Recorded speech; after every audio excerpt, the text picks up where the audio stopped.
बिस्मिल्लाहिर्रहमानिर्रहीम। गाड़ी बेचने वाले हजरात बाद औक़ात गाड़ी का मीटर रिवर्स कर लेते हैं। मकसद उनका क्या होता है कि कस्टमर को यही लगे कि ये गाड़ी तो बहुत कम चली है, क्योंकि मार्केट में गाड़ी जितना ज़्यादा चली होती है उसकी कीमत उतनी डाउन हो जाती है, और जितना कम गाड़ी चली हो उतनी कीमत ज़्यादा हो जाती है। तो कस्टमर को डॉज करने के लिए लोग गाड़ी का मीटर रिवर्स कर देते हैं। तो याद रखें, अज़रुए शरा शरीफ ये जायज़ और दुरुस्त नहीं है, गुनाह है, क्योंकि ये धोखे पर मुश्तमिल है, फ्रॉड पर मुश्तमिल है।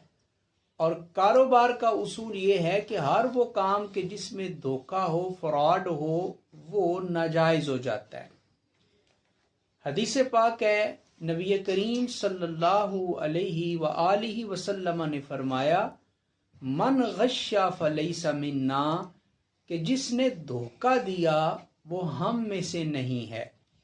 तो इसलिए गाड़ी बेचते हुए मीटर रिवर्स करना ये अखलाकी तौर पे भी दुरुस्त नहीं, दीनी तौर पे भी दुरुस्त नहीं। इस अमल से बचना चाहिए। वल्लाहु तआला आलम बिस्सवाब।